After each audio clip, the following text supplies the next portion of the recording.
Bonjour, bonjour à toutes et à tous. Je suis Clémence Penn, je travaille à la Direction interministérielle de la transformation publique, la DITP. Ravie de vous revoir, Anne, vous êtes très fidèle. Les mois de l'innovation publique bat son plein, c'est maintenant le 3e épisode des mardis de l'innovation publique consacré à l'innovation au service de la transition écologique. Comme d'habitude, quelques petits rappels pratiques. On est ensemble pour 1h30, donc jusqu'à 11h. Le webinaire sera disponible en replay, ainsi que toutes les ressources partagées. Quand on parle d'une ressource, on la distribue dans le chat et puis vous la retrouverez après sur le site modernisation.gouv.fr. N'hésitez pas à participer dans le chat tout au long du webinaire, puisque l'enjeu, c'est de mobiliser les agents publics au service de la transition écologique. Donc, on commence par nous. On prendra des questions au fur et à mesure et puis il y aura évidemment un temps dédié dans la conversation. Alors, c'est parti. Notre point de départ, c'est cette tribune publiée dans Le Monde en septembre 2020 par 3 membres du collectif de hauts fonctionnaires, le LIER. L'écologie ne fait toujours pas partie du logiciel de la haute administration. Jusqu'à très récemment, elle était perçue comme une menace ou comme une douce utopie. Et aujourd'hui, elle peut être un supplément d'âme ou une figure imposée qu'il faut exécuter sans conviction. La culture de la haute administration, ça fait aussi partie des critiques qui sont formulées dans un papier collectif publié il y a juste 3 jours sur le média en ligne Autrement, mutation écologique et métamorphose de l'action publique. C'est un papier qui cherche à établir des repères écologiques d'une transformation ou d'une transition de l'action publique. Et on parle justement de la difficulté de l'administration à lever le nez du guidon, de l'ampleur du changement nécessaire qui est bien plus important qu'une simple réforme de l'ENA. Alors qu'on partage ce constat critique sur les hauts fonctionnaires ou pas, en tout cas l'enjeu de ce matin, c'est d'essayer de dépasser cette impasse, de voir est-ce que la crise qu'on traverse actuellement peut nous aider à repenser nos pratiques collectivement, comment on peut utiliser des dispositifs innovants pour mobiliser l'administration au service de la transition écologique. Et pour répondre à ces questions, nous avons le plaisir d'écouter le philosophe Dominique Bourg qui a répondu à nos questions hier. Il était malheureusement pris par ses activités en Suisse ce matin. Donc dans l'avant-propos de l'ouvrage collectif Retour sur Terre, 35 propositions, Dominique Bourg développe le lien entre la crise sanitaire et l'urgence écologique. Alors, on parle déjà presque plus du monde d'après, alors qu'on est en pleine seconde vague. Et Dominique Bourg est revenu sur le contexte de l'écriture de ce livre. Alors l'écriture, c'était en fait le début du confinement. On avait commencé par mettre ce texte-là sur le web. Il a énormément été téléchargé, donc du coup on a décidé d'en faire un petit livre qui est sorti en juin. Donc on a dû travailler très très vite. Alors cela dit, le lien, si vous voulez, entre le confinement et puis l'état de vivant, la biodiversité sur Terre, ce n'est pas nous évidemment qui pouvions le faire. Nous, on a repris cette idée qui est produite par des gens comme Serge Morand, comme Guégan, etc. Et puis à l'échelle internationale, et encore récemment, l'IPBES a sorti un texte rappelant justement la responsabilité de la destruction des écosystèmes, le fait que l'on crée des contiguïtés avec certaines espèces avec lesquelles nous n'avons jamais été en contact, et c'est toute cette perturbation-là qui est favorable de manière générale à l'augmentation des zoonoses et évidemment, dans ce cadre-là, à la pandémie que nous connaissons aujourd'hui, qui ne sera sans doute pas la dernière, peut-être d'ailleurs qu'on connaîtra des choses plus sévère avec aussi le fameux dégel en cours du permafrost. Donc voilà, on est dans une situation de déstabilisation de la vie sur Terre que les activités humaines ont produite et ça se manifeste de façon différente. Alors, c'est beaucoup plus compliqué que dans le domaine du climat où on a des chaînes causales qu'on peut bien suivre, etc. Là, c'est effectivement plus complexe, c'est très surprenant et on voit d'ailleurs toute la difficulté qu'on a face, pourtant les coronavirus on les connaît, mais face à ce type-là, on est quand même confronté à une masse de méconnaissances qu'on essaie de corriger petit à petit et c'est un véritable défi justement pour les politiques publiques. C'est aussi un défi d'une certaine manière pour l'expertise en direct, là, c'est très difficile. Eh bien, c'est un type d'épreuve qui va très probablement à l'avenir, sous des figures peut-être différentes, se reproduire. Pour moi, et c'est un peu ce qu'on veut dire dans ce petit livre, nous pensons tous, les 7 auteurs, que nous sommes entrés dans les décennies boomerang de l'Anthropocène. C'est-à-dire que si on fait commencer l'Anthropocène au milieu du siècle dernier, ça fait à peu près 7 décennies qu'on détruit de façon tout à fait massive. Et comme on le sait, quand on inflige des destructions à des écosystèmes, ils ne réagissent pas immédiatement ou alors faiblement. Mais la réaction finit par arriver, parfois au bout de 20, 30, 40 ans, et de façon extrêmement forte. C'est ce nous sommes en train de vivre aujourd'hui. Et là, on voit la pointe vivant, mais sur le plan du climat, c'est franchement pas mieux. Les choses se dégradent assez rapidement.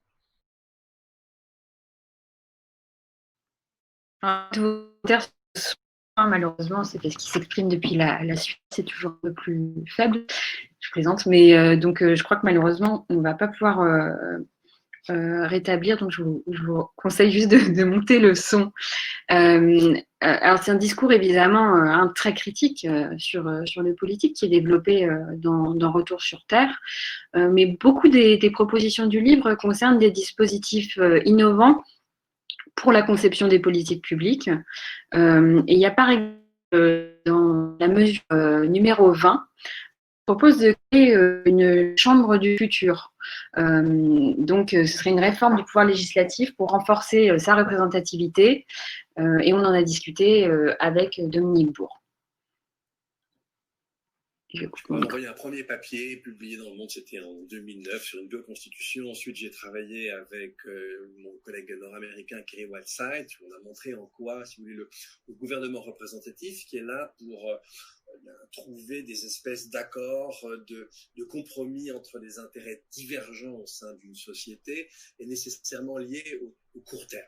Et manifestement, quand on le voit, et ça ne concerne évidemment pas que la France, ça concerne tous les gouvernements des pays industriels, et les parlements, ça n'est franchement pas mieux, ils ont beaucoup de difficultés à enregistrer les questions de long terme, et en général, elles passent toujours, bien sûr, derrière les enjeux de court terme, et on le voit. Et en général, on prend des engagements qui sont très lointains, et puis on les prend dans un domaine, mais en revanche, on continue dans d'autres domaines des politiques publiques qui sont totalement contradictoires avec les engagements qu'on peut prendre, par exemple en termes de réduction des gaz à effet de serre, de promotion de renouvelables, etc. Je sais que pour les 3x20, on n'est pas très loin, mais en revanche, quand on regarde les objectifs qu'on se donne à l'échéance 2040-2050, il n'y a absolument rien dans ce qui existe aujourd'hui qui crédite le fait que nous pourrons y arriver. Alors en partant de ça, on s'est dit, voilà, il y a un problème avec le gouvernement représentatif et en quelque sorte, il faudrait lui adjoindre un correctif. Alors on a développé ça dans un livre qui était paru en 2011 qui s'appelait Vers une 6e République écologique. On a repris ça en 2017 dans le cadre de la pré-campagne présidentielle de l'époque, avec à peu près la même équipe de juristes et constitutionnalistes. Et là, on a essayé d'être un petit peu plus précis qu'on l'avait été et de proposer une espèce d'ensemble de kits, si vous voulez, institutionnels, avec effectivement une 3e chambre, mais qu'on ne peut pas isoler. Cette 3e chambre, elle aurait, dans la dernière mouture, elle avait 4 fonctions. La première fonction, c'est un suivi des débats avant en commission des lois, en quelque sorte, et avec une possibilité de lancer une alerte si on voit que tel texte irait, mais alors franchement, frontalement à l'encontre d'un certain nombre d'objectifs environnementaux. Ensuite, la 2e proposition, c'est une sorte de veto suspensif, c'est-à-dire avant qu'une loi soit promulguée, cette 3e chambre pourrait imposer au Parlement, donc aux 2 chambres, de rediscuter une loi. 3e possibilité, ça serait un recours au Conseil constitutionnel. Alors, ça n'aurait de sens que si on entre dans la Constitution des principes nouveaux. Donc c'est sympa, mais comment on va le faire, je vous le demande. Enfin, en tout cas, voilà, c'était l'idée. Et puis, quatrième fonction, et là, elle est très importante, elle est très différente, ça serait pour cette 3e chambre, d'exercer une sorte de suivi de ce qui se fait sur les territoires, des expériences. Et un pays comme la France est très riche en expériences de façon diverse. Et quand on voit qu'une expérience est très intéressante, eh bien, de suggérer alors au Parlement de remettre une espèce de pré-projet de loi dont il pourrait s'emparer pour permettre un changement d'échelle et faciliter les expériences dont cette troisième chambre penserait que les résultats sont satisfaisants. Alors, elle ne pourrait fonctionner, je l'ai dit, qu'avec un changement de la Constitution. Alors, comment? Je vous laisse répondre. Et puis, là, l'idée, c'est qu'elle aurait un appui quand même très important, qui serait une sorte de mini-GIEC ou de mini-IPBES, sauf que ça serait très transversal, mais le rôle serait à peu près le même. Ça serait vraiment faire une espèce de synthèse permanente, une mise à jour permanente des connaissances sur précisément l'évolution des connaissances dans ce qui concerne le long terme. Alors ça peut être le climat, bien sûr, ça peut être le vivant, ça peut être d'autres aspects, par exemple concernant les ressources, etc. Et puis carrément aussi avec une veille aussi sur des aspects plus civilisationnels. Et l'idée, c'est simplement de nourrir l'information d'une part, deuxièmement la réflexion des membres de cette chambre. Alors après, la composition de cette chambre, ça peut être très variable. L'idée, c'était que ce ne soit pas directement des scientifiques, pour qu'on n'ait pas une espèce d'épistémocratie, mais que ce soit plutôt des gens de la société civile, des académies, etc., des gens dont ils pourraient prouver, parce que d'ailleurs, ils seraient admis sur une liste que le Parlement devrait viser, et puis il y aura un choix au hasard sur cette liste qui serait plus importante que le nombre de gens qu'on pourrait retenir, et donc des gens qui se seraient signalés par un engagement en faveur de long terme, et puis des citoyens lambda, pour mixer les deux. C'était une idée qui était proposée. Alors, voilà, il peut y avoir des configurations différentes, mais c'était ça, cette idée de troisième chambre. Et quand on regarde par exemple les résultats de la Convention citoyenne sur le climat, on se rend compte que 150 citoyens au hasard, avec les corrections nécessaires, parce que tout le monde n'accepte pas l'offre qui est faite, eh bien 150 citoyens au hasard, mais correctement formés sur les sujets de long terme, c'est pas très difficile, sont vraiment beaucoup plus courageux que nos parlementaires. Et donc proposent des réformes qui sont moins éloignées de la cible que ce que le Parlement, quant à lui, veut bien admettre. Là, moi, je fais partie d'un conseil scientifique sur un projet qui est Luxembourg 2050. Et le Luxembourg aujourd'hui, ben évidemment, comme vous le savez, les destructions environnementales, elles sont au prorata du niveau de vie des uns des autres. Donc le Luxembourg aujourd'hui est au prorata de sa population le plus destructeur, puisque c'est là qu'il y a le meilleur niveau de vie en Europe et de loin. Et donc c'est vraiment un projet ambitieux. Le ministre qui mène ça, Turmes, c'est quelqu'un de vraiment très intéressant. Et donc là, ils ont décidé, nous, il n'y a rien, mais il nous en a parlé, et j'ai trouvé ça très intéressant. On est simplement le conseil scientifique qui évalue les projets, et voilà. Mais bon, ils ont décidé totalement indépendamment de ce conseil scientifique, mais ça nous a été exposé, de créer à l'échelle du Luxembourg, donc il n'y aura que 35 personnes et pas 150 comme en France, le Luxembourg c'est tout petit, hein. Mais ce qui est très intéressant, c'est qu'ils vont surpondérer, ça ne veut pas dire que vous n'êtes pas des gens âgés, hein, mais ils vont surpondérer la partie jeune dans sa représentation au sein de ces 35, et ils vont aussi inviter des frontaliers.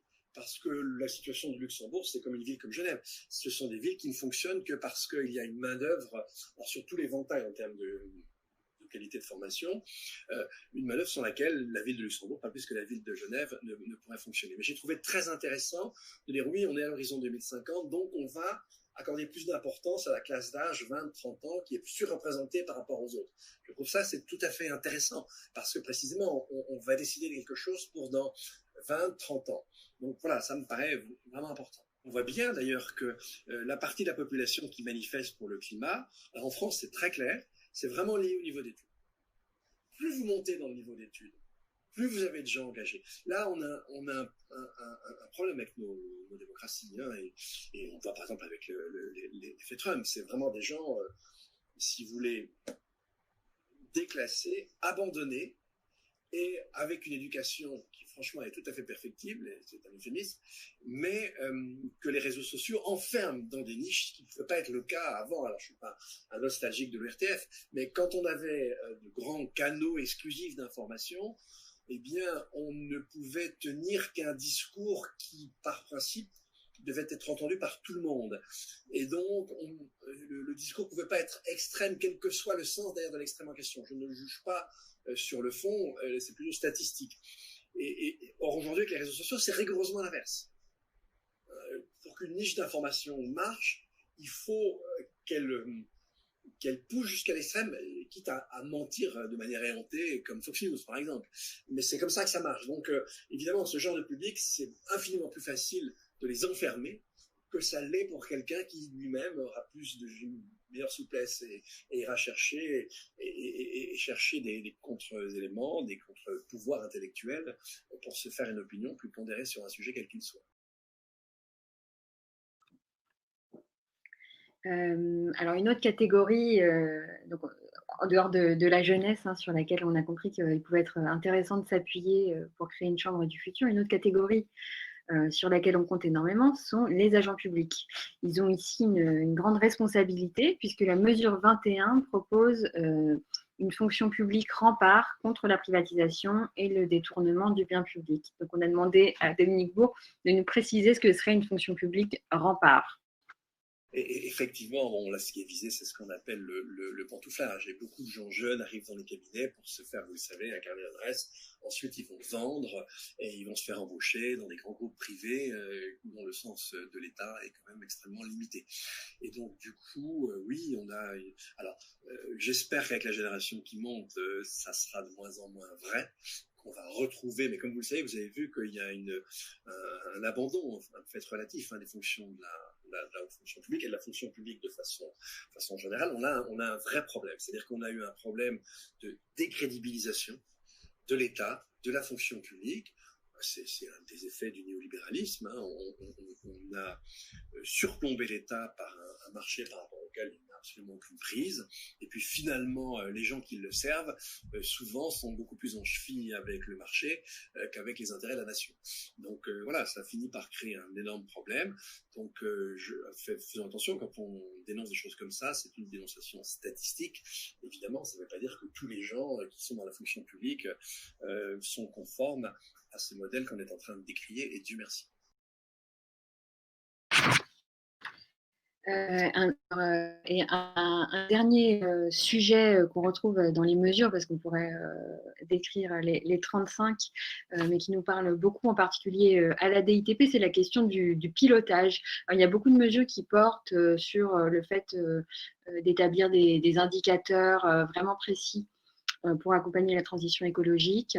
Et donc, la mesure 24, c'est le rétablissement d'un pilotage global par objectif d'impact. Pourrait sonner presque du public management, mais alors vous allez voir, ce n'est pas du tout le cas, puisqu'il s'agit au contraire de faire une gouvernance du bien-être. Le problème de l'environnement, c'est qu'on ne peut pas se déterminer en mouillant son doigt et en cherchant avec ça le sens du vent. On a besoin d'une métrique, et d'une métrique très précise.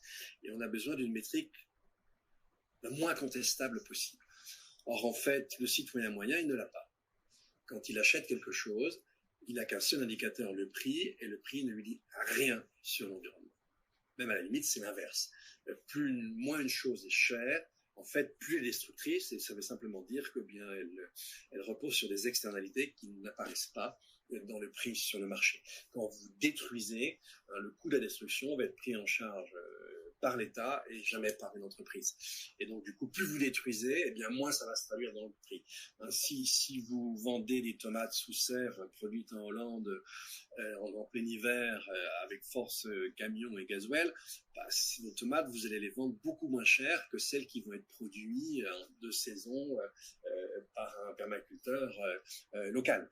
Et évidemment, lui, son travail, le soin qu'il apporte à la terre, parce que l'idée de la permaculture, c'est de régénérer la terre, les sols, etc. Bon, eh bien ça, lui va le traduire dans son prix, parce que ça passe par son travail.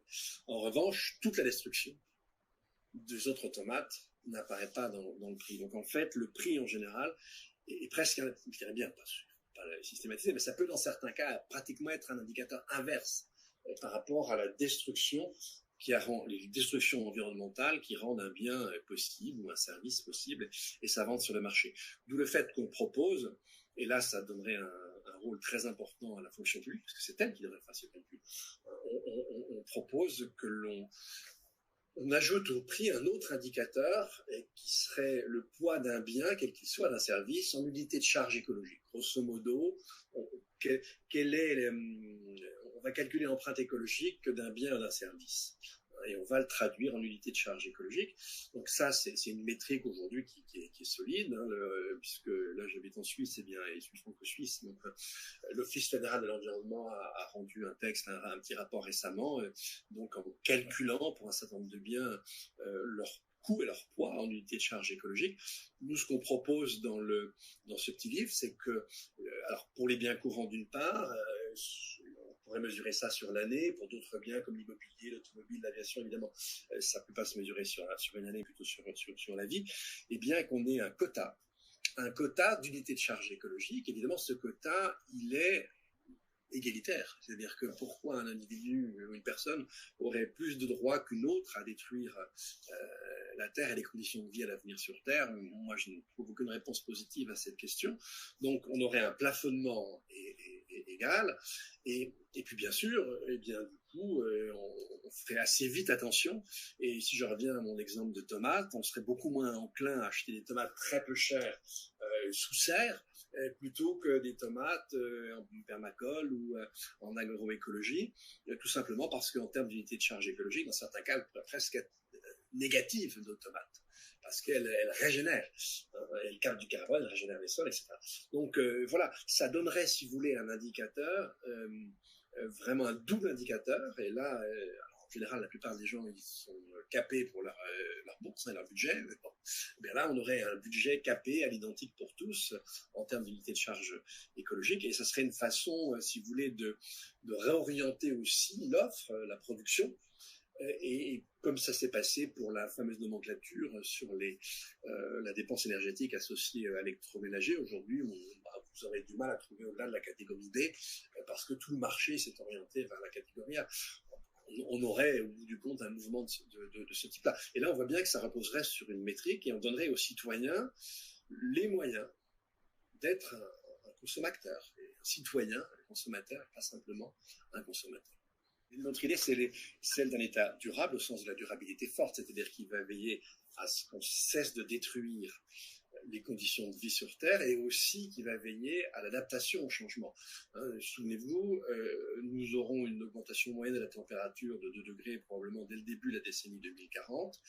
Ça veut simplement dire que dans les grandes métropoles européennes, vous aurez dans la décennie des températures maximales été, et avec des maxima, enfin je veux dire avec des jours au-delà de 35, au-delà de 40 de plus en plus nombreux, mais on pourra avoir des maxima qui vont s'échelonner entre 40 et 50. N'oubliez pas que vous avez eu 43 degrés en région parisienne en juillet 2019. Hein. Et là, on va encore prendre 1 degré de plus. C'est énorme, 1 degré de plus en moyenne. Et donc là, on voit bien que sur le plan de cette adaptation-là, on n'y est pas.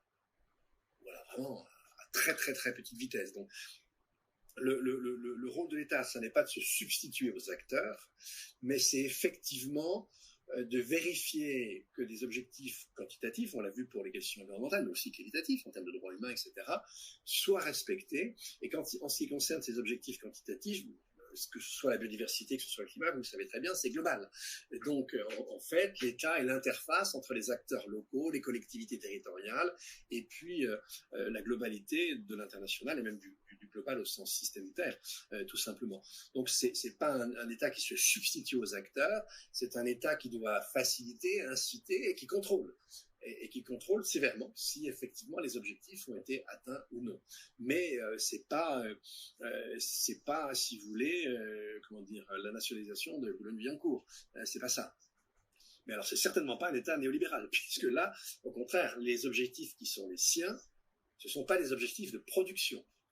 Ce sont au contraire des objectifs de limitation de la production.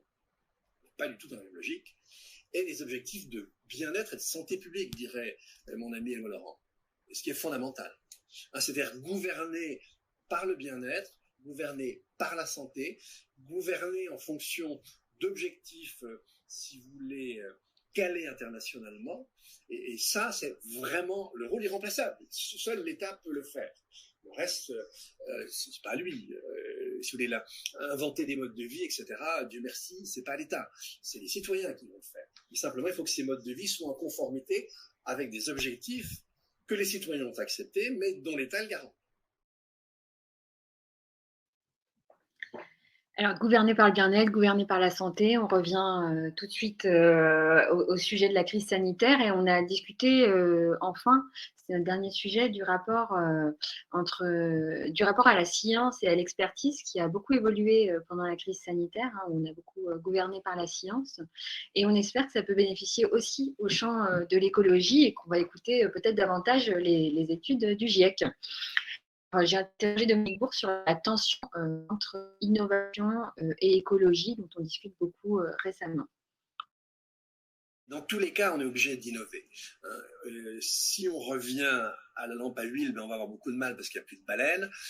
Si on revient au rendement agricole en termes de, ça devait être à peu près 12-13 quintaux de blé à l'hectare en 1880 en Île-de-France, on va tous crever. Et quand vous êtes avec du bio à minima et de l'agroécologie encore mieux, qui inclut bien sûr le bio, aujourd'hui, vous pouvez être entre 40 et 60, suivant les terres, évidemment ça dépend, avec un blé panifiable, bonne qualité, et un coût énergétique qui n'est pas du tout celui des 100 quintaux à l'hectare que vous avez en Champagne ou en Beauce. Donc non, si vous voulez, il n'y a pas du tout à rejeter les techniques, mais il faut les orienter autrement. Alors, premièrement, qu'est-ce qu'on a fait jusqu'à maintenant? On a orienté l'innovation technique en fonction de critères purement marchands et purement pécuniaires. On voit, ça compromet carrément l'habitabilité de la planète. Et quand je vous dis 2 degrés 2040, vous avez déjà des régions sur Terre où vous aurez plusieurs jours, parfois peut-être même plusieurs semaines, où tout simplement nos capacités de régulation thermique, alors pas en France, mais entre les tropiques, seront saturées. Et si vous montez à 3 à 4 degrés, c'est pas plusieurs jours, c'est plusieurs semaines, et puis c'est pas simplement saturé, c'est que vous crevez. Donc voilà, c'est ça que ça veut dire. Donc ce type de progrès technique, il est complètement absurde. Le progrès technique, il doit être finalisé en fonction du bien-être, de la santé et de l'habitabilité la plus harmonieuse de cette planète. C'est pas exactement le même progrès technique. Alors vous pouvez avoir parfois, c'est pas systématique, mais vous pouvez avoir ce qu'on appelle le low-tech. Le low-tech, ça veut simplement dire que l'intelligence va plus être dans l'adaptation d'une technique et dans sa sophistication sociale que dans l'objet lui-même. Mais dans les deux cas, c'est de l'innovation. Donc, il ne s'agit pas d'être contre l'innovation. Arriver à faire vivre plusieurs milliards sur Terre sans dégrader la Terre, je vous assure qu'en termes d'innovation, on ne va pas faire mieux. Mais effectivement, ce n'est pas la même. Et c'est ça qui est très important. L'économie n'est pas une sphère autonome. Il faut qu'on sache la réencastrer, comme aurait dit Polanyi. Et on doit la réencastrer en fonction de critères quantitatifs et qualitatifs. Quantitatifs, on l'a vu, c'est ceux qui sont liés à l'environnement, c'est ceux qui peuvent être aussi liés à la santé. Et puis qualitatifs, c'est les droits humains, c'est l'harmonie, c'est le plaisir de vivre, etc. C'est le bien-être, de façon générale. Simplement, on ne produit pas les mêmes techniques. Mais il ne s'agit pas de dire qu'on va tous se mettre à 4 pattes, brouter l'herbe des champs et puis essayer de communiquer avec les plus grandes herbes. Non, c'est pas ça.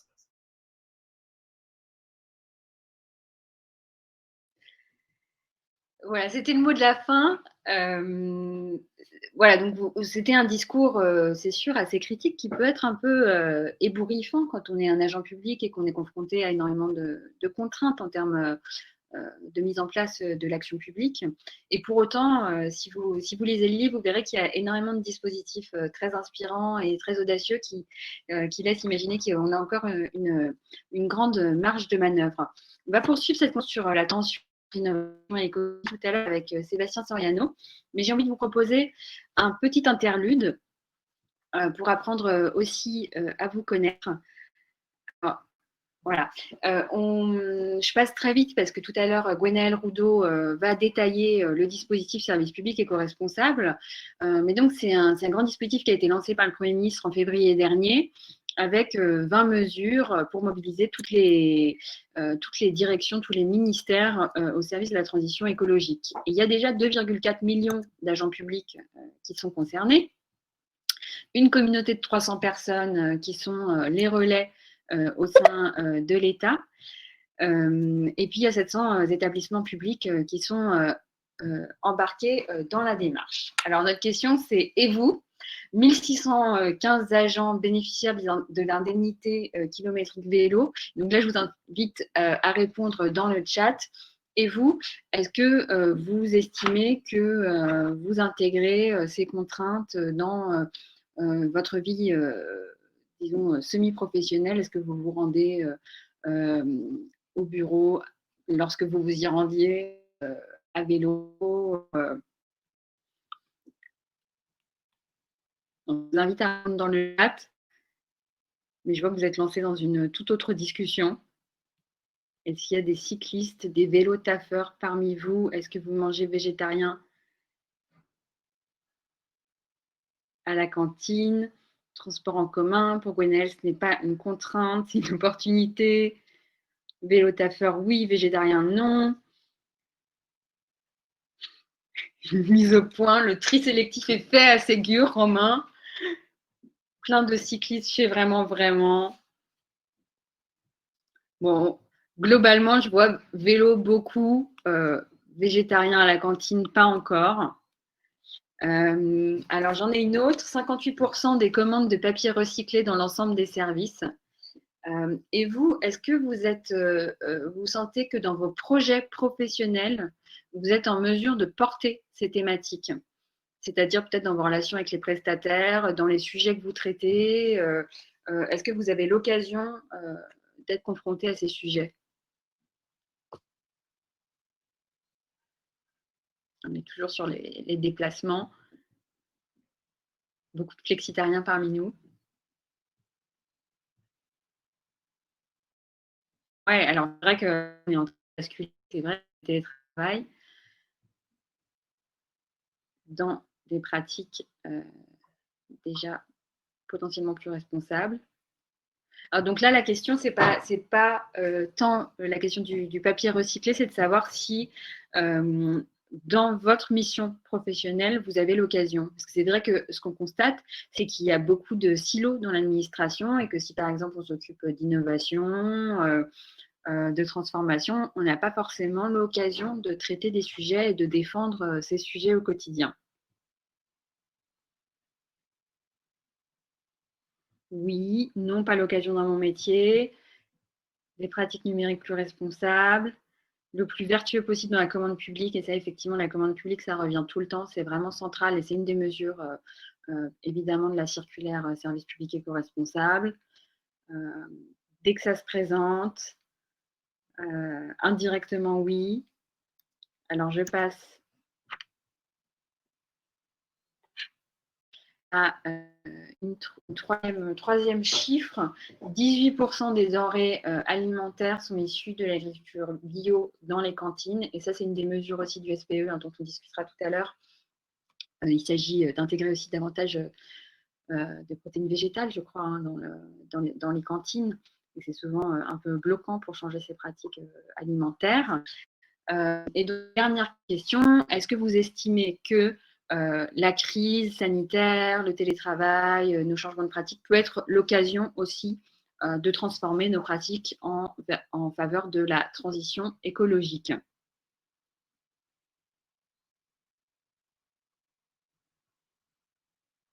Pour Anne, oui, c'est une bonne opportunité. Si vous participez à ce webinaire, c'est que vous avez tous des bonnes pratiques individuelles et que vous êtes sensibles, dit Delphine. C'est vrai, merci de participer ce matin, c'est un premier pas. Le télétravail a une incidence, oui, mais il faut éduquer. C'est sûrement une occasion, une opportunité à saisir, ce serait top. Bon, bah, c'est chouette, déjà, on est au moins environ 200 personnes très motivées. Je vous propose de passer à la séquence suivante, puisque Sébastien Soriano est arrivé. Et donc, on va pouvoir reprendre cette conversation sur l'innovation et la technologie. Et Sébastien Soriano, bonjour Sébastien. Bonjour Clémence. Défendre la voix des hauts fonctionnaires transformateurs qu'on critique beaucoup depuis tout à l'heure. Sébastien Soriano sort tout juste justement d'une audition du Haut Conseil pour le climat. Sébastien, vous êtes président de l'ARCEP, l'autorité de régulation des télécoms, mais ce n'est pas seulement comme expert du numérique que vous intervenez aujourd'hui. Vous êtes l'auteur d'un livre, qui est sur mon bureau, mais aussi celui d'Emmanuel Macron, on l'a vu hier, qui vient tout juste de sortir, Un avenir pour le service public, un nouvel État face à la vague écologique, numérique, démocratique. Bienvenue. Bonjour, ouais, bienvenue. Merci de votre bienvenue. Alors, dans ce livre, vous dites « La société a changé, mais pas l'État ». Et vous proposez quand même pas mal de solutions. Alors, à votre avis, comment est-ce qu'on peut agir sur la doctrine de l'action publique et comment ça peut avoir un effet positif sur la transition écologique? Alors effectivement, mon analyse, c'est qu'on est à la fin d'un modèle, en fait. C'est-à-dire qu'il y a tout un tas de symptômes qui sont bien connus, qu'ont révélé la crise des Gilets jaunes ou que soulignent des malaises de fonctionnaires, que ce soit les policiers, les enseignants, les travailleurs sociaux, la crise sanitaire. Et puis on voit qu'il y a des impasses. Évidemment, l'écologie est la principale. Et je pense que c'est très important de souligner le fait que c'est la fin d'une séquence. Parce qu'en fait, il n'y a pas une seule manière d'administrer, il n'y a pas un seul modèle d'État. Et par le passé, on a su changer de modèle d'État. Et ça, faut absolument s'en rappeler. Il faut toujours faire un petit peu d'histoire pour voir comment est-ce qu'on peut concevoir l'avenir. Puisqu'en fait, il y a eu, on va dire, deux grandes séquences de fonctionnement de l'État français. J'enfonce des portes ouvertes, mais c'est important de le redire. Une première séquence qui a été, en gros, les 30 Glorieuses, qui correspondait au modèle fordiste de développement du modèle du salariat, une certaine prévisibilité des négociations entre patronat et syndicats, et dans lequel, en fait, il y a eu une phase, on va dire, d'industrialisation du service public. Je l'appelle État tayloriste dans le livre, et qui a, voilà, les grands réseaux, les grandes nationalisations, le développement de l'enseignement, le statut de la fonction publique, l'ENA, etc. Et puis, dans les années 80-90, il y a eu un constat qu'on arrivait à la limite de ce modèle. Et on a changé de doctrine. Il faut le rappeler. Et il y a eu plusieurs rapports qui ont eu lieu à ce moment-là.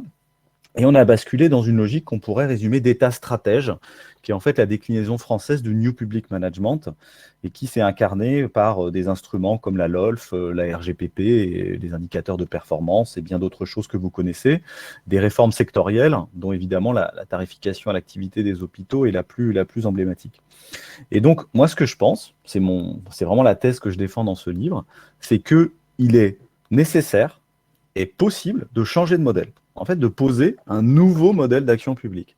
Et ce modèle d'action publique, il doit mettre fin au divorce entre l'État et la société, et donc il doit construire un État qui ressemble à la société. Et la société, elle fonctionne en réseau, donc il faut un État en réseau, c'est-à-dire un État qui soit partenarial, qui sache s'appuyer sur les citoyens et qui sache s'appuyer sur un tissu d'acteurs extrêmement large. Évidemment, la société civile, Rosan Vallon le disait déjà à propos des politiques sociales, mais et également les collectivités locales, les acteurs du marché, tous les acteurs des communs, etc. Et ce que je montre dans le livre, c'est quelque chose qui est évidemment très connu dans cette enceinte, c'est qu'il y a d'ores et déjà une myriade de petits exemples qui existent, d'initiatives qui vont complètement dans cette logique d'État en réseau. Donc c'est vraiment ça la thèse centrale, c'est de dire on doit changer de modèle. C'est pas, la question écologique, elle est évidemment centrale là-dedans, parce qu'on voit bien que c'est une des impasses majeures du modèle actuel, et c'est possible. Alors maintenant, il ne faut pas sous-estimer les difficultés de ce changement de modèle, parce que cet état stratège qui nous imprègne, il faut voir à quel point il est rentré en profondeur en fait dans nos logiques. Moi, je l'ai mesuré vraiment quand j'étais directeur de cabinet à Bercy et quand on a lancé notamment la MAP, qui était la modernisation de l'action publique, dans laquelle, en fait, sans nous en rendre compte, en fait, à l'époque, c'était une majorité de gauche qui était au pouvoir, on déroulait en fait un agenda assez libéral, qui était devenu un peu apolitique, qui était ce fameux état stratège, ce New Public Management, que malgré nous, on était en train de dérouler. Et donc, je pense que ce qui est important, c'est de ne pas sous-estimer les enjeux culturels, de faire advenir quelque part une nouvelle mythologie qui renverse la mythologie préexistante. On peut y revenir dans la discussion des principaux éléments de cette mythologie qu'il faut renverser. J'en ai distingué trois éléments. Pour moi, il y a un mythe du noyau aujourd'hui dans l'État, c'est-à-dire qu'on pense qu'il y a une intelligence centralisée, et donc je propose de la changer par une logique d'écosystème. Ensuite, il y a une obsession du chiffre, qui, quelque part, masque la réalité. Et je propose de le remplacer par l'expérience et par le fait de s'appuyer notamment sur l'intelligence humaine et sur les fonctionnaires de terrain. Et puis, il y a un troisième élément de mythologie qui est celui du contrôle, qui est évidemment un élément aussi consubstantiel à beaucoup d'actions publiques, donc il ne faut pas le sous-estimer, que je propose de remplacer par une logique d'encapacitation et de création de liens. Voilà ce que je peux dire un petit peu à ce stade. Dans cette déconstruction des mythes, bien évidemment, ce n'est pas juste un exercice théorique. Après, ça se décline par comment est-ce que concrètement dans le management, on donne plus d'autonomie, comment les hauts fonctionnaires pivotent, comment est-ce que les hauts fonctionnaires acceptent que quelque part les tableaux de bord qu'ils manipulent sont qu'un reflet de la réalité et pas la réalité elle-même. Et donc, c'est vraiment une mobilisation collective qu'il ne faut pas sous-estimer, qui ne se passera pas, selon moi, de manière incrémentale. C'est-à-dire qu'à un moment, il faut poser les choses, et il faut qu'il y ait un acte politique, ça passera forcément par un acte politique, qui dise on change la doctrine d'action publique, et cette nouvelle action publique d'État en réseau que j'évoque, elle est écologique by design, et donc bon, on peut revenir sur différents modes d'action publique qui l'explicitent, mais c'est un petit peu la thèse globale. Voilà. Merci beaucoup. Et alors en particulier, vous parlez d'un nécessaire examen de confiance. N'ayez pas peur des boucles de rétroaction. Alors vous n'êtes pas tendre avec vos collègues de la haute administration. Vous pensez qu'il y a là un levier d'action? C'est un élément difficile. Aujourd'hui, il y a beaucoup de, enfin, il y a une petite musique qui monte sur le bashing des hauts fonctionnaires. Moi, j'ai voulu faire un livre positif, donc c'est-à-dire que, en gros, tout le monde est responsable et personne n'est responsable. La base syndiquée est trop conservatrice, les hauts fonctionnaires pensent à leur carrière et les hommes politiques et les femmes politiques agissent sur le court terme. Enfin, voilà, tout le monde est prisonnier un peu de ce système qui désaligne structurellement en fait ce que fait la fonction publique et malheureusement l'intérêt des Français. Oui, je pense que dans la haute fonction publique, on a une responsabilité particulière. Parce que de fait, on a la chance d'être dans des situations magnifiques, je veux dire, d'être porteur de ces services publics. Et on a, je pense, trop voulu par le passé être nous-mêmes l'incarnation de l'intérêt général. Et je pense que c'est une faute profonde. Et il faut revenir à vraiment de la modestie, de l'humilité, se rappeler que c'est d'abord les fonctionnaires de terrain qui sont le visage de la République. Je crois qu'on le voit tous les jours quand on parle des policiers, quand on parle des enseignants, et évidemment l'assassinat sordide de Samuel Paty nous l'a rappelé, les travailleurs sociaux. Et donc je pense qu'il faut se rappeler un peu voilà, ces éléments de base et faire un travail culturel sur nous-mêmes aux fonctionnaires pour se remettre un petit peu à notre place. Beaucoup. Je vous propose de rester avec nous pendant qu'on accueille deux autres intervenants, Gwenaëlle Rudeau et Lauriane Bagachakian, pardon. Et pendant que vous venez sur scène, j'en profite pour répondre à Gwen. Oui, la parité fait partie des sujets qui sont portés par Sébastien Soriano et le rôle des femmes dans la gouvernance. Et Marie-Françoise sur le contrôle, je crois que de nouveau parler du contrôle de l'action publique, mais pas le contrôle des agents de terrain. Alors, Gwenaëlle Rudeau, vous êtes le département transformation pour les objectifs de développement durable au ministère de la Transition écologique, le TGDD. Lauriane Bagachakian, vous êtes chercheuse en sciences comportementales à la DITP. Vous avez prévu en commun de mener des projets de transformation publique au service de la transition écologique. Gwenaëlle en transformant les pratiques des agents et puis Lauriane en transformant les pratiques des agents. Alors, est-ce que vous pouvez tous les deux rapidement vous présenter en nous expliquant ce qui, dans votre parcours, vous a poussé à vous engager au service des projets écologiques?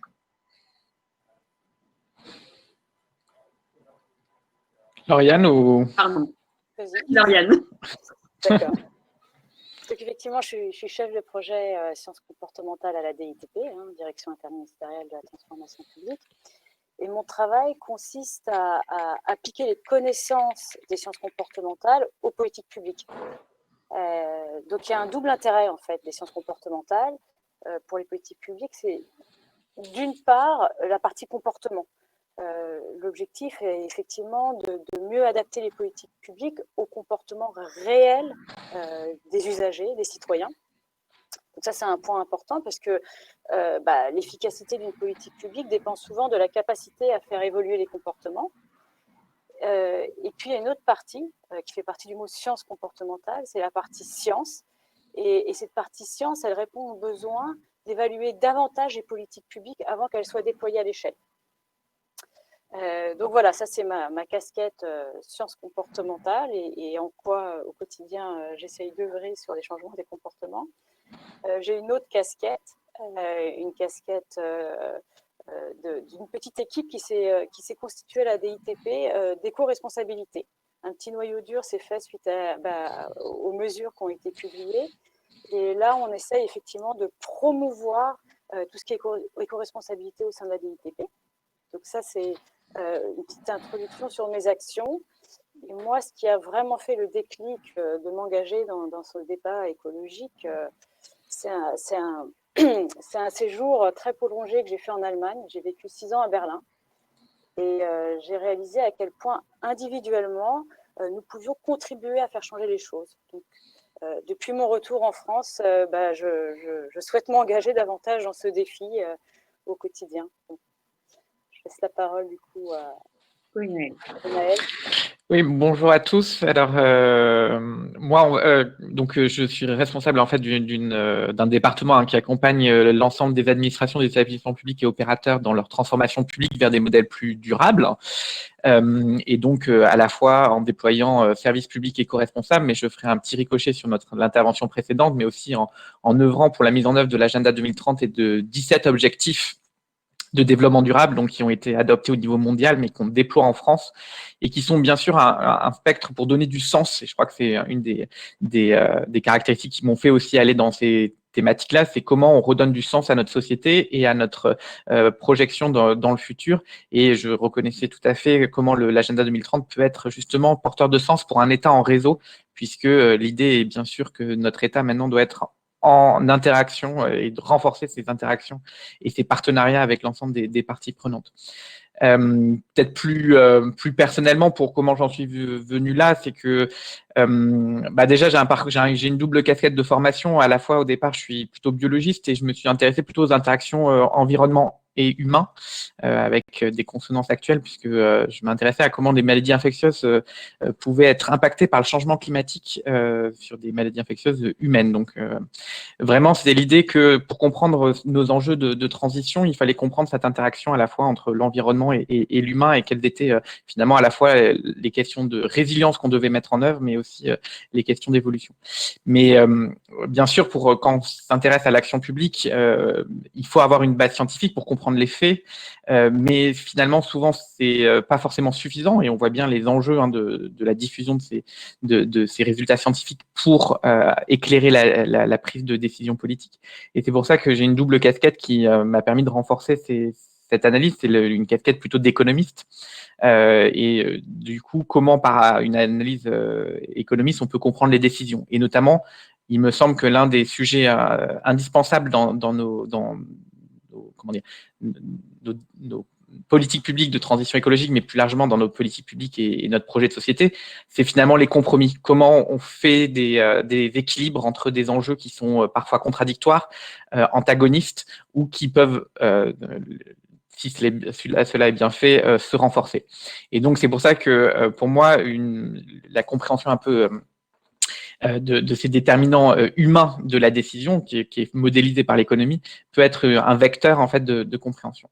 Et le dernier étage de la fusée, je dirais, c'est que finalement, au-delà de ces décisions à la fois qui peuvent être assez finalement rationnelles d'une certaine manière, même si j'utilise entre guillemets le mot rationnel avec des pincettes, il y a la décision politique qui est bien sûr là pour finalement orienter le projet de société. Et c'est bien sûr ce qu'on porte à la délégation au développement durable, donc au sein du commissariat général au développement durable, qui est une direction transversale du ministère de la Transition écologique, qui est là pour œuvrer justement à l'intégration du développement durable par l'ensemble des acteurs et bien sûr au premier titre les agents publics.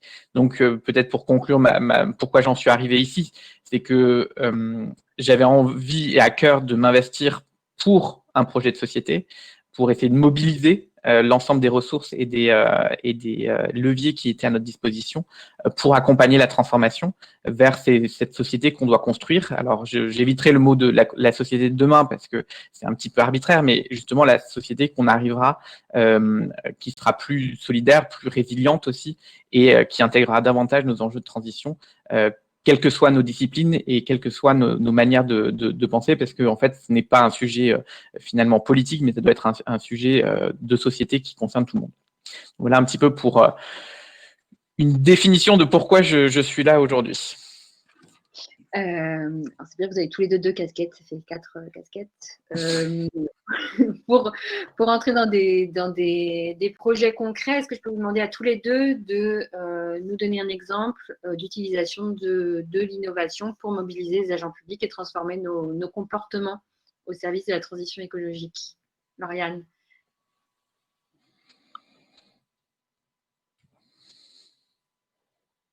Tout micro coupé.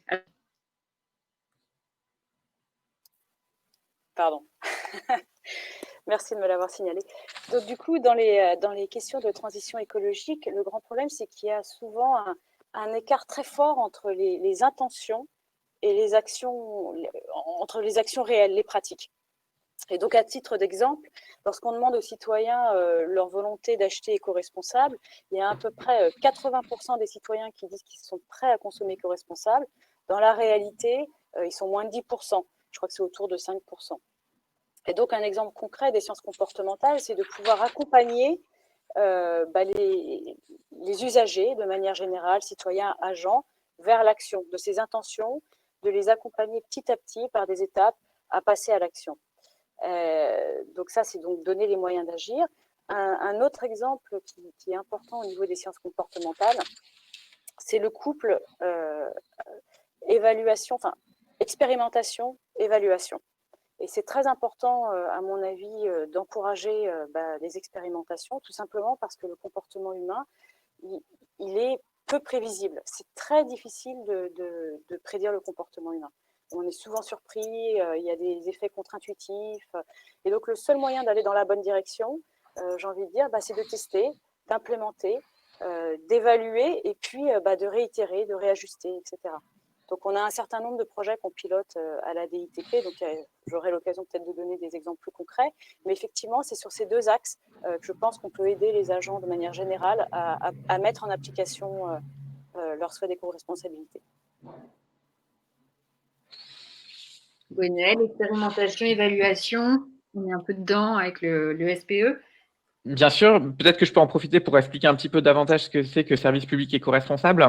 Service public éco-responsable, c'est un dispositif qui a été lancé en février dernier lors d'un conseil de défense écologique, qui est vraiment l'organe d'impulsion et politique de la transition écologique au niveau de ce quinquennat et qui donne un petit peu des ambitions.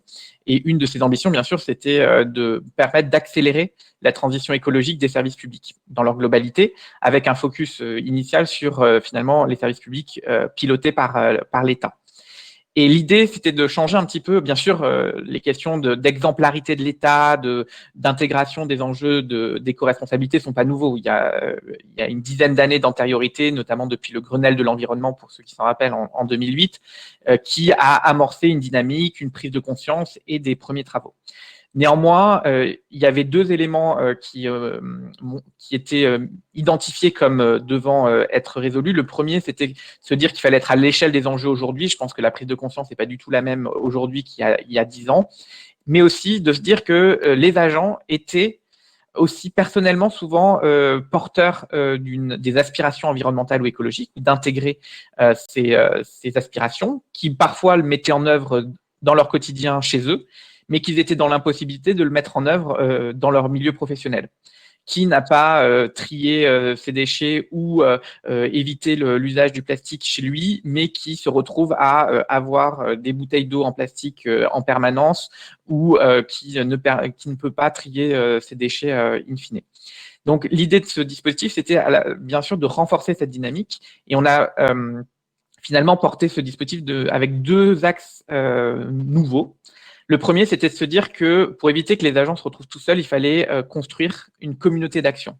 une communauté de professionnels. Et donc, Lauriane en a évoqué une qui est en train de se constituer au niveau de la DITP. Mais l'idée, c'était aussi d'avoir une communauté interministérielle qui puisse agir, se renforcer, se donner des bonnes idées, échanger les petites astuces qu'ils ont trouvées, mais aussi se conforter dans leur démarche et s'évaluer. Puisque, bien sûr, comme le dit Clémence ou Lauriane, il y a un besoin aussi de mesurer l'impact, de mesurer où on en est et quelles sont les marges de progrès à avoir.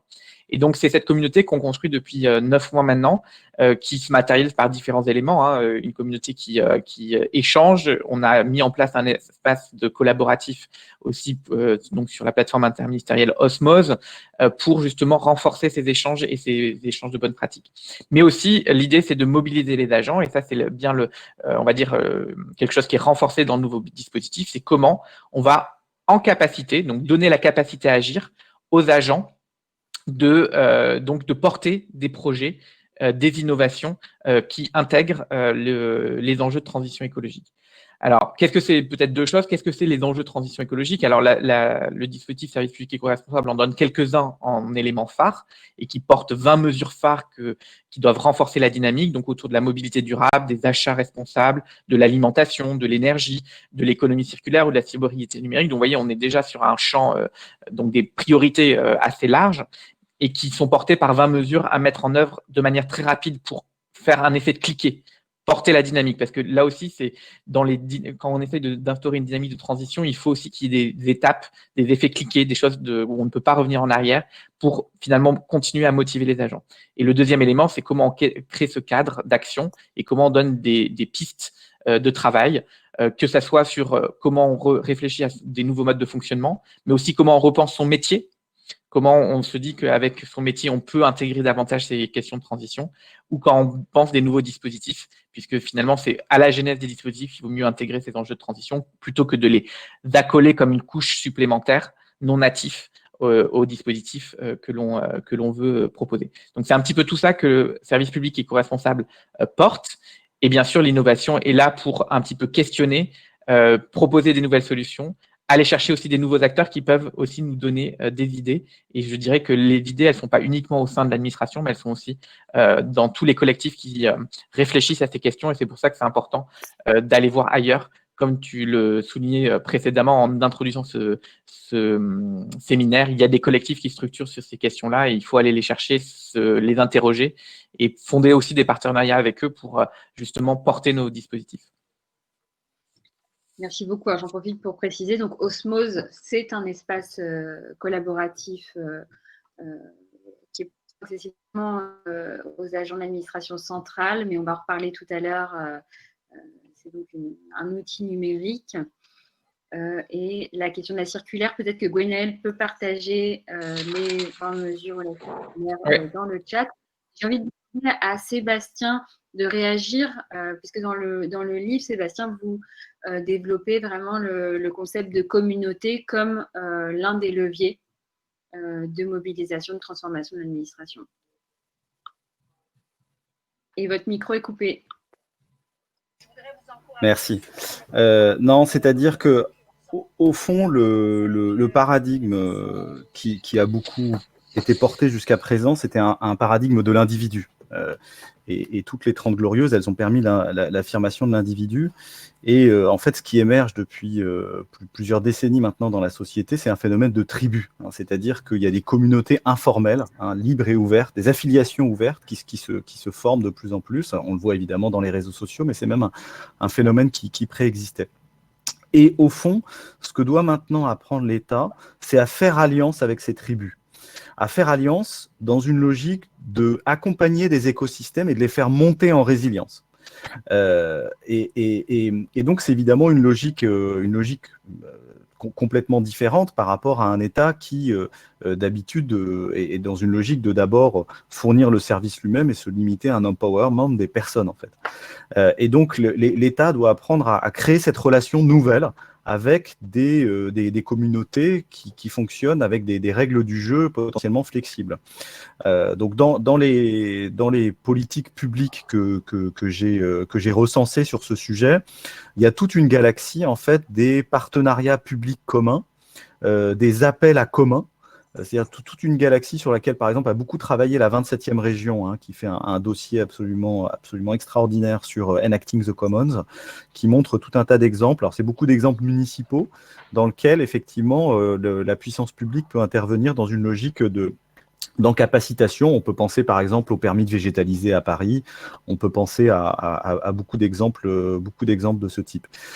Et donc ça, c'est une philosophie qui est quand même très différente pour l'État. Alors je vous donne un exemple, par exemple, un exemple qui a été réalisé dans le domaine industriel avec une ambition écologique, c'est l'initiative des synergies interentreprises.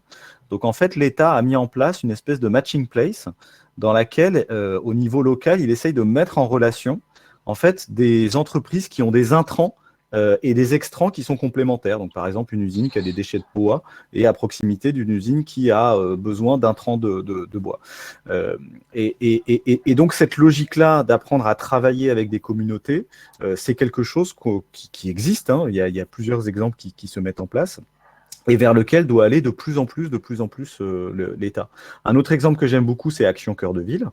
En tout cas, dans son principe, on sait bien qu'Action Cœur de Ville, sans doute qu'il y a un peu d'huile de coude parfois à mettre dans certains territoires pour que ça marche comme prévu, mais en tout cas, le principe d'Action Cœur de Ville, je le trouve très intéressant, c'est que l'État, au fond, ne crée pas encore un bidule supplémentaire. Il sait qu'il a tout un tas de dispositifs d'aide qui va les aligner pour mettre en capacité d'agir le maire et la communauté d'acteurs qu'il est capable de construire autour de lui, au travers de politiques aussi diverses que la rénovation de l'habitat, l'urbanisme, le transport écologique, la rénovation du patrimoine, évidemment le soutien au commerce à l'intérieur de ces petites villes, de ces villes moyennes qui sont le cœur de cible d'Action Cœur de Ville. Et donc, il va créer une communauté d'acteurs. Alors, cette fois, ce n'est pas une communauté informelle, c'est une communauté avec des acteurs des collectivités locales et d'autres types d'acteurs qui vont intervenir. Mais ce qui me paraît intéressant dans toute cette logique, c'est vraiment que l'État, quelque part, abandonne sa position surplombante. Ce n'est pas lui le grand Manitou, il est en fait l'animateur. Hein, c'est Isabelle de Lannoy qui parle d'un État jardinier dans son livre L'économie symbiotique, qui va être celui qui crée les lieux de rencontre, hein, c'est la logique des tiers-lieux aussi, qui vont permettre à ces communautés d'agir. Merci beaucoup. Et je réponds dans le chat. Oui, bien sûr, il y a des communautés sur les sujets de santé. Vous avez partagé le lien des communautés. Vous trouverez des communautés sur tous les sujets, dans tous les ministères, et notamment il y a la communauté qui est très dynamique. Et peut-être, Lauriane, vous voulez rebondir pour dire un petit mot de la petite communauté éco-responsable qui a une actualité? Je pense au guide. À la DITP Oui, donc en fait, au niveau des agents, c'est pas forcément... il y a un micro qui l'a pris. C'est pas forcément évident de pouvoir dépasser une dissonance entre le fait qu'on soit à la fois citoyen et agent. Et donc, du coup, ce qui est intéressant dans les mesures qui ont été proposées, c'est que ça donne la possibilité aux agents d'être plus actifs, de s'organiser à notre échelle. Sinon, au quotidien, on tend à s'attacher au périmètre de nos missions sans le mettre dans un contexte plus global. Donc, suite aux mesures, effectivement, on a un petit groupe de 5-6 personnes, 4-5-6 personnes à s'être mobilisées, à demander du support autour de nous pour mettre en action des actions. Je pensais que vous alliez peut-être partager une des affiches. Je ne sais pas si ça va être le cas. Est-ce que c'est accessible? Clément? Ça va être là. Comment? Jules, si tu veux partager la fiche vélo. Je t'en prie, continue, Lauriane. Donc voilà, c'était un exemple de ce qui a été réalisé. Donc on a réalisé un guide où l'idée, c'est effectivement de pouvoir donner l'opportunité aux agents de la DITP d'avoir des actions concrètes et de les accompagner. Donc là, c'est l'idée d'avoir une fiche. Donc de ce guide, on va extraire un certain nombre de fiches qu'on va mettre dans les couloirs, qu'on va faire tourner. Et là, c'est celle au niveau de la prime de 200 € pour le vélo. Avec en bas clairement une idée de surabondance d'informations, une action spécifique à enclencher, un timing. Alors c'est écrit tout petit, donc on ne voit pas. Grosso modo, on dit que c'est jusqu'à la fin décembre qu'il faut agir. et puis un lien concret à faire. Donc, il faut contacter les RH et un formulaire à remplir. Donc voilà, c'était un exemple d'action qu'on essaie de mettre en place au sein de la DITP. Merci beaucoup, Lauriane. L'auteur du bulletin signé de Sébastien cité, c'est Isabelle Delannoy. Merci beaucoup. Oui, ce guide, il doit être publié aujourd'hui sur le site Modernisation et bien sûr, Gwenaëlle, on peut le partager avec toute la communauté. Après, c'est très DITP, hein, on est modeste, on essaye à notre petite échelle, on est une petite action. Voilà. Justement, j'enchaîne sur une question pour Gwenaëlle et Lauriane sur les freins. Quels sont les freins que vous rencontrez au quotidien pour mener ces projets? Et à votre avis, pourquoi est-ce que notre façon de mener la transformation publique n'est pas durable? Gwenaëlle. Alors, je vais essayer d'être un peu plus optimiste sur ta question. La transformation publique, on va dire qu'elle doit davantage intégrer ces enjeux de durabilité. Peut-être le premier, c'est peut-être plus conceptuel, mais je pense qu'il est intrinsèque. C'est que tant qu'on prendra ces enjeux de durabilité comme le supplément d'âme qu'on superpose à une démarche, on n'arrivera jamais à basculer dans un autre paradigme. Donc, un des enjeux pour nous, c'est d'arriver à faire en sorte que ces enjeux alors de transition écologique, mais plus largement de développement durable, soient compris comme des enjeux intrinsèques de notre action et qui doivent être notre prisme d'analyse, en fait, notre grille d'analyse de nos politiques publiques ou de notre fonctionnement ou de notre métier. Alors, je pense qu'il y a plusieurs, on va dire, freins, ou il y a plusieurs éléments sur lesquels on peut bâtir une accélération de cette prise en compte. Le premier, c'est que on n'a pas tous cette culture à la fois scientifique, mais aussi de compréhension de l'ensemble des enjeux environnementaux, que ça soit climatique, biodiversité, mais plus largement des impacts de nos choix sur notre environnement, à la fois scientifique et aussi en termes de causalité. Je pense on minore toujours, il y a des biais de perception, mais c'est pas moi qui le développerai le mieux sur ces enjeux. Et donc, il y a une question finalement de prise de conscience et de rendre finalement la capacité à comprendre et à intégrer ces enjeux. J'ai quelques exemples et ça me permettra de teaser un peu un dispositif qu'on propose la semaine prochaine. Il y a un certain nombre d'outils pédagogiques comme les fresques du climat, par exemple, ou les fresques biodiversité ou les fresques numériques, qui sont justement des parcours pédagogiques sur 2-3 heures pour arriver en débattant, parce que finalement, c'est pas seul qu'on apprend, mais c'est à plusieurs, en débattant, d'arriver à comprendre quels sont vraiment les enjeux, les ordres de grandeur, mais aussi les liens de causalité et comment, du coup, on peut agir. Donc, vraiment, cette prise de conscience et donner ces éléments qui, finalement, nous aident à intégrer ces raisonnements et cette grille de lecture dès le départ, comme on intègre plus classiquement les enjeux politiques, les enjeux économiques ou d'emploi. Donc ça, c'est le premier élément. Le deuxième élément, je pense, c'est aussi la question sur la pérennité sur la durée. C'est-à-dire qu'on peut donner des impulsions politiques, mais pour que ces démarches soient nourries, pour qu'elles s'alimentent, qu'elles se renforcent, il faut que ces actions soient dans la durée. 2 éléments pour moi qui sont stratégiques. Le premier, on en a déjà discuté, c'est renforcer nos communautés. Je pense que voilà, votre initiative à la DITP en est un exemple. Comment finalement, en constituant ces collectifs d'agents engagés, on peut aller sur la durée, motiver les gens, continuer à agir parce qu'il y aura des obstacles qui sont petits ou grands, administratifs, aussi finalement de freins des autres à changer de mode, d'habitude, de comportement. Donc voilà, il y a cet effet sur la durée. Et puis aussi, finalement, il faut aussi qu'on arrive à montrer nos résultats. Et c'est pas si évident que ça. On a parlé tout à l'heure d'évaluation et de données. Récupérer des données sur l'impact de nos actions, de nos changements de comportement, c'est pas si simple. On n'est pas outillé pour ça aujourd'hui. Et donc, il y a tout un enjeu quand même de transparence de nos démarches, de transparence des résultats obtenus et de transparence des impacts que cela occasionne.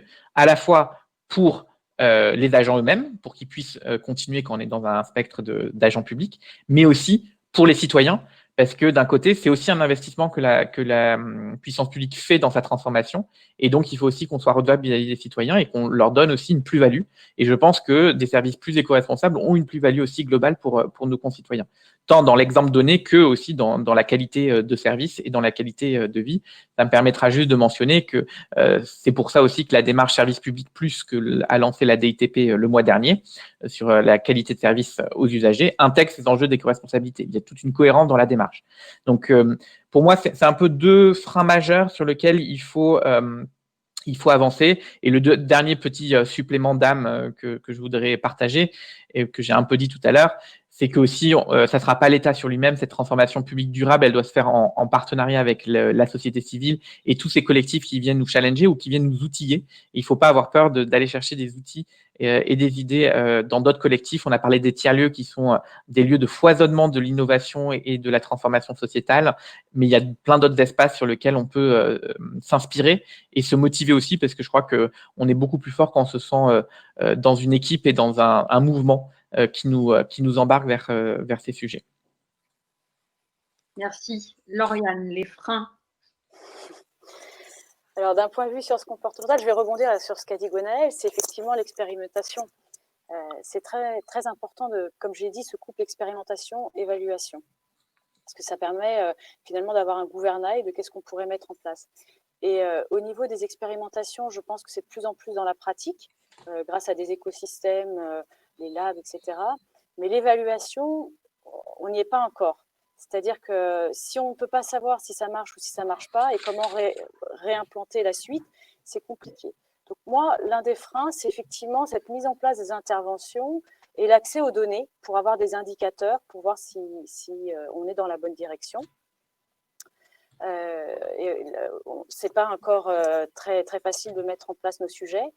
L'autre partie, j'ai envie de dire, c'est qu'on aurait besoin d'un petit peu plus de temps, puisque souvent, lorsqu'on fait une intervention, il y a des effets forts au début, il faudrait être capable de suivre un peu plus sur la durée, de voir comment on pourrait avoir des effets sur le long terme. Et souvent, on est contraint par des agendas politiques ou des changements de direction, donc c'est pas évident d'avoir ce temps pour vraiment caler les orientations. Je crois que tu voulais nous montrer une image à ce sujet. Et pendant que tu charges l'image, voilà. Tu veux nous la décrire? Oui. Un des problèmes finalement qu'on a en sciences comportementales, c'est pour les questions de transition écologique, c'est que c'est des sujets complexes et surtout dont les conséquences ne sont pas immédiates. C'est difficile d'anticiper et d'un point de vue cognitif, souvent le présent a plus de valeur que le futur. Et on n'arrive pas forcément à anticiper. Donc on se retrouve des fois à gérer une première vague, telle que le Covid, puis la récession, et puis une vague plus grande qui peut arriver. On a plus de mal à l'anticiper parce qu'elle est dans le futur. Donc ce qu'on appelle des fois le discounting effect. Donc voilà, c'était une image que j'avais partagée hier à Clémence, et donc je suis contente que je peux vous l'afficher aujourd'hui. Alors, je vous propose d'ouvrir la discussion. J'ai noté déjà beaucoup de questions. Et donc, je vous invite à prendre la parole, lever la main. Là, je m'adresse aux intervenants. Il y avait notamment, je vous les soumets et puis vous prenez vous piochez. Il y avait notamment une question sur le plan, le commissariat au plan qui peut peut-être donner des orientations écologiques et numériques. Une question sur les territoires, et du coup on a parlé d'osmose qui était simplement pour l'instant pour l'administration centrale, mais du coup quel rôle peuvent jouer les territoires. Une question sur la transparence qui est bloquante aussi. Alors peut-être que Sébastien ou Gwenaëlle, vous avez envie de réagir à ça. Et je vous laisse la parole. Je peux réagir ? Je peux y aller, oui. Oui, sur la question du plan, c'est une question qui n'est pas facile à traiter puisque c'est une institution naissante. Donc, quelque part, il faut un peu donner sa chance au produit. Moi, ce que je trouve dans l'intérêt du plan, c'est qu'on se remet en capacité de faire de la doctrine, potentiellement. Moi, je trouve que ce qui manque beaucoup dans l'action de l'État, c'est de la doctrine. C'est-à-dire qu'il y a trop d'actions qui sont incrémentales, il n'y a pas assez de mise en cohérence. Donc, typiquement, le plan, ça peut être un endroit où on repense la doctrine de l'action publique. Le plan, ça peut être un endroit où on cristallise une autre chose à laquelle j'appelle dans mon livre, qu'il y ait une politique cohérente sur le numérique. On voit bien sur le numérique, un jour on empêche la nationalisation, on empêche la vente de Dailymotion à Yahoo. Le lendemain, on fait un rapport sur la haine dans les réseaux sociaux et 3 jours après, on laisse une proposition de loi qui fait exactement le contraire être déposée. Enfin, il y a un problème de doctrine et de cohérence parce qu'on prend les sujets un par un et donc on a du mal à résister à la pression de l'urgence. Donc, si le plan est un endroit qui permet de cristalliser de la doctrine, je trouve ça intéressant. Je trouve que le ministère des Armées a pris beaucoup d'avance sur ce sujet à travers ses exercices de livre blanc. Et donc, si quelque part le plan est l'endroit qui aide à faire des livres blancs, je trouve que c'est quelque chose d'intéressant. Sur la question des territoires, qui est une question évidemment infinie, les territoires ont évidemment un rôle de premier plan à jouer pour recréer des boucles de rétroaction et de la proximité avec les Français. Ce n'est pas par hasard si le maire est l'élu préféré des Français, c'est parce qu'il non seulement il est à portée de baffe, ça veut dire qu'il y a des boucles de rétroaction, mais il ressemble aux Français. Il y a des études sociologiques très impressionnantes de Luc Rouban sur les profils sociologiques. En fait, le maire ressemble sociologiquement, en termes de catégorie de CSP, en termes d'âge, à ses administrés. Et donc, les territoires sont un élément clé de l'incarnation de l'action publique. En revanche, moi, je ne pense pas qu'une décentralisation en course-poursuite soit la bonne solution. L'enjeu, c'est plutôt de comment est-ce qu'on fait des écosystèmes résilients qui associent l'ensemble des parties prenantes et qui donnent évidemment un rôle éminent au maire, comme je l'ai indiqué sur Action Cœur de Ville. Juste peut-être pour rebondir et en étant peut-être plus pointu sur le dispositif service public éco-responsable, parce que je n'aurais pas la portée ou le grand angle précédemment évoqué, mais il était important pour nous aussi d'avoir des démarches territoriales en fait sur service public éco-responsable, parce que justement, je pense que les grands cadres sont importants pour fixer des orientations de l'action, mais il y a dans ces enjeux de transition écologique des besoins d'adaptation au contexte local, que ça soit à la géographie des espaces, aux enjeux environnementaux majeurs du territoire, mais également aussi à la dynamique locale des collectifs et des communautés. Je vais vous donner un exemple un peu concret. Un forfait mobilité durable qu'on a évoqué précédemment, qui est fixé aujourd'hui à 200 € en Île-de-France. Toute personne qui a un forfait, transport en commun ne sollicitera jamais le forfait mobilité durable, puisqu'il est moins avantageux que le remboursement du forfait en commun. En revanche, dans plein d'autres espaces où justement il y a un choix entre mobilité transport en commun et mobilité à vélo, par exemple, là, il y a un intérêt. Alors là, c'est un contexte un peu majeur et un cadre national, mais typiquement, il peut y avoir un certain nombre d'enjeux qui ne peuvent pas être compris au niveau national parce qu'il y a des spécificités territoriales. Et donc, c'est vraiment une des spécificités aussi de service public éco-responsable tel qu'il a été lancé, c'est qu'il faut une adaptabilité au contexte de service public éco-responsable. Et donc, d'où la mobilisation des préfectures de régions dans ce dispositif. Et donc, c'est ça vers quoi on va et on pousse pour avoir une déclinaison territoriale de ces enjeux. Sur la transparence, pour rebondir à ta deuxième question, on a fait un petit travail, parce que j'ai vu qu'ils étaient dans les participants, donc avec la mission d'appui au patrimoine immatériel de l'État, qui nous a aidés à comprendre quelle était la promesse qu'on pouvait faire avec service public éco-responsable. Puisque justement, ces enjeux-là, ils touchent à la fois nos aspirations personnelles, nos moteurs un peu intrinsèques, et puis des enjeux professionnels, des cadres. Alors, on a parlé tout à l'heure des carrières, mais aussi, on va dire, des cadres et d'évaluation professionnelle. Et pour justement répondre à ces aspirations personnelles et aux moteurs un peu intrinsèques des individus en termes de motivation, la transparence et la redevabilité étaient 2 facteurs majeurs de réussite du dispositif par rapport à l'étude qui nous avait montré, et on en est convaincu. Et c'est pour ça qu'il est indispensable que l'État arrive aussi à donner à voir ce qu'il fait et à être aussi, à mon sens, capable de dire où sont ses marges de progrès et quelles sont les pistes d'action qu'il veut mettre en place pour atteindre ces marges de progrès.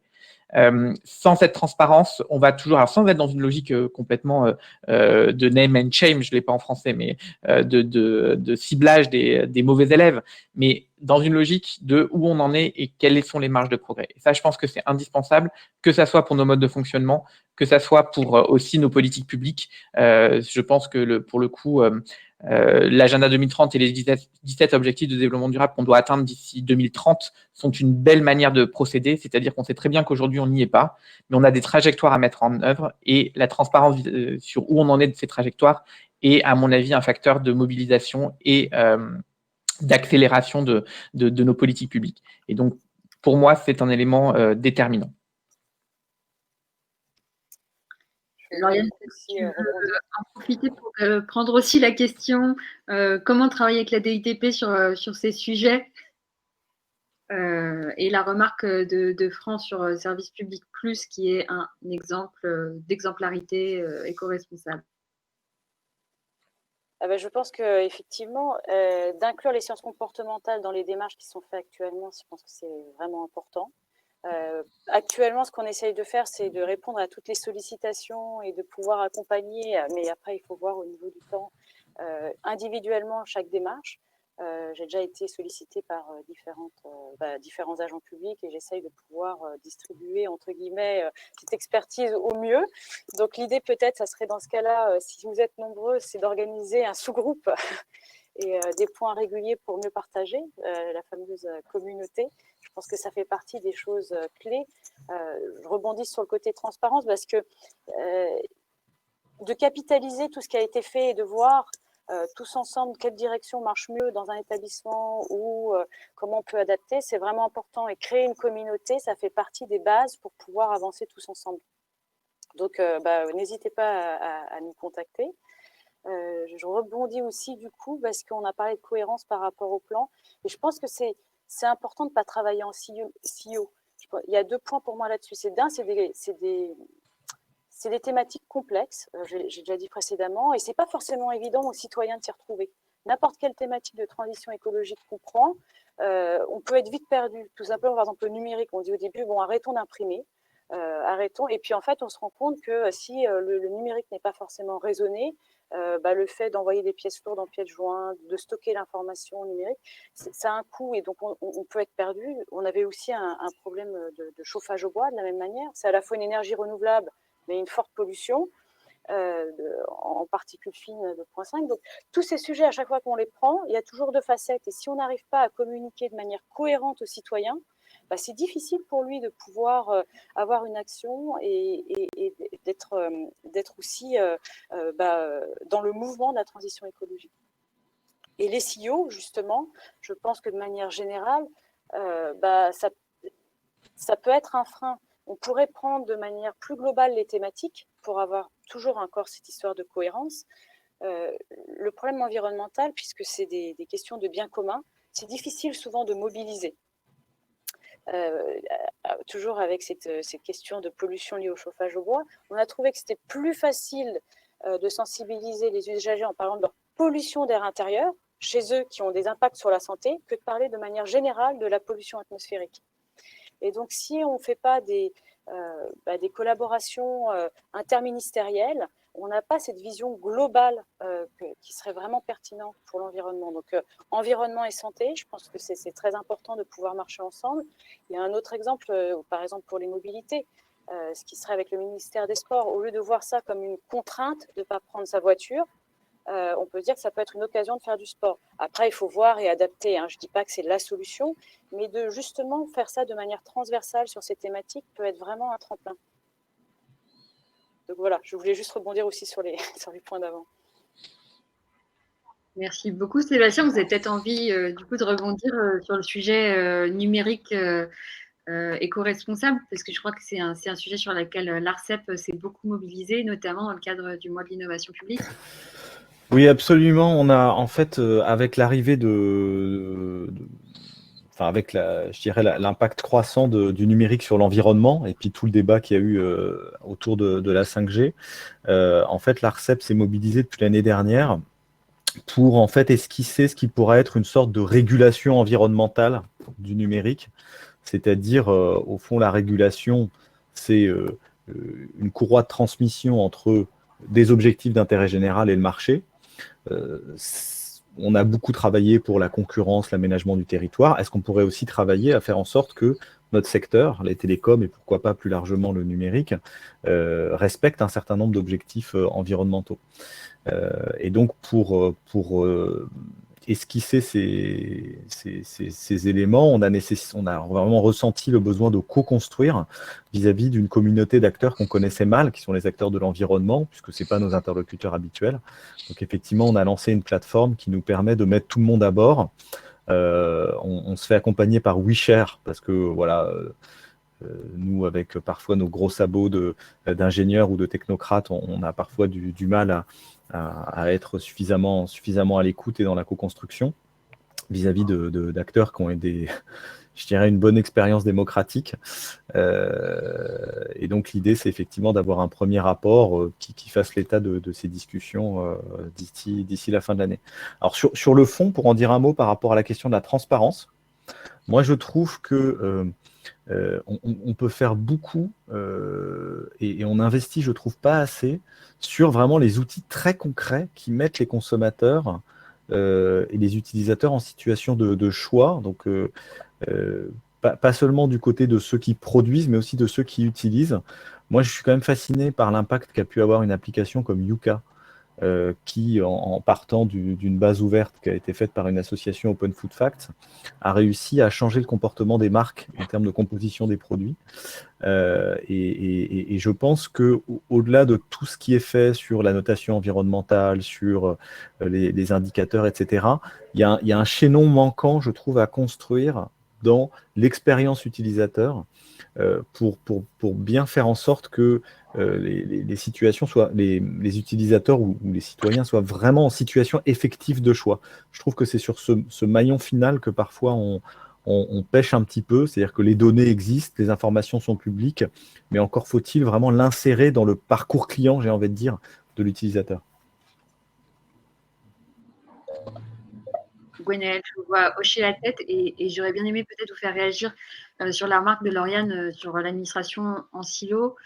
Et c'est très vrai hein, on voit même l'opposition entre les fonctions, innovation, transformation et puis développement durable et parfois la cornerisation. C'était un énorme ministère du développement durable. Comment est-ce que vous faites pour dépasser ça avec vos compétences de coordination ministérielle? Oui, alors, alors peut-être pour replacer le contexte, notre département est au service donc, du délégué interministériel au développement durable, donc Thomas Le Sueur, hein, qui est aussi également commissaire général au développement durable. Et dans sa fonction de délégué interministériel, il a finalement à coordonner l'intégration du développement durable par l'ensemble des administrations et des établissements publics. Alors bien sûr, c'est quelque chose qui est difficile. Pourquoi il est difficile? Parce qu'il oblige à faire des arbitrages. Et que on sait que c'est là où finalement c'est le nerf de la guerre. Donc on a finalement deux manières de fonctionner. La première, c'est parce qu'on a des gens qui travaillent aussi au service de nos politiques publiques dans les ministères. Donc on a les hauts fonctionnaires au développement durable qui sont plutôt sur les parties politiques publiques, et puis nos correspondants services publics et co-responsables qui viennent implémenter, déployer le dispositif dans leur propre structure, donc administration, ministère ou préfecture. Le deuxième élément, je pense, qu'on a à faire et sur lequel on essaye de potentialiser, c'est justement la convergence. Éviter de jouer l'antagonisme et voir où sont les synergies et où sont les sujets de travail entre nous. On a parlé justement de la convergence entre services publics plus, donc le référentiel de qualité de service aux usagers et services publics éco-responsables, c'est une première démarche. Bien sûr, on travaille aussi à d'autres convergences entre des programmes d'autres ministères et les enjeux d'éco-responsabilité. Donc déjà, jouons la convergence, travaillons pour que finalement il y ait une potentialisation entre nos deux dynamiques. Et ça existe. Il faut juste le prendre aussi le temps, il faut prendre le temps de travailler, de co-construire ensemble. Le deuxième point, c'est aussi d'arriver à trouver où est-ce qu'il y a des plus-values qui sont cachées. Je pense à un sujet, alors qui n'est pas tout à fait service public éco-responsable, mais qui est plutôt dans la démarche développement durable. La question, par exemple, de l'inclusion des personnes et de la réduction des inégalités au travers de nos politiques publiques. c'est souvent quelque chose qui a été oublié et on voit que nos politiques publiques ont eu du mal à être acceptées, notamment les politiques environnementales, parce qu'elles peuvent accroître la précarité dans certains cas. Il faut prendre en compte ces enjeux-là pour que la politique publique soit bien designée. Justement, nous, nos plus-values d'une approche un peu systémique, holistique, c'est bien d'arriver à travailler sur ces facteurs qui concernent l'ensemble des politiques publiques et qui permettent de les améliorer. Donc, on a pensé à la question d'inégalité, d'inclusion, avec le mantra un peu ne laisser personne de côté, parce que c'est facile finalement d'oublier, en tant que technocrate, on l'a dit précédemment, certains publics. Donc, il faut qu'on ait ces principes d'action et c'est nous, on essaie de les défendre et de les promouvoir en interministériel. Mais également aussi le croisement entre nos politiques publiques qui est indispensable. Et donc ça, c'est des choses sur lesquelles on promeut, soit au travers de nos réseaux, avec l'outillage aussi. Et donc ça, je pense que c'est important. Et aussi, on a des modes d'action un peu similaires en ce sens à la DITP. C'est-à-dire qu'on vient aider aussi d'autres directions à mieux intégrer ces enjeux dans leur propre politique ou dans leur propre projet. Donc c'est vraiment du travail à la fois d'accompagnement, à la fois d'outillage et de construction de communauté pour que justement cette approche et ces objectifs soient mieux intégrés de manière comprise pour aussi guider les arbitrages qui peuvent être faits, les décisions, les compromis, parce que nos politiques, c'est une politique aussi de compromis qui sont nécessaires. Donc voilà un peu les différents éléments sur lesquels on peut travailler pour justement promouvoir cette approche. Merci beaucoup. Il est 10h59. Est-ce que je peux vous demander à chacun un rapide mot de conclusion? Je vais laisser Lauriane commencer.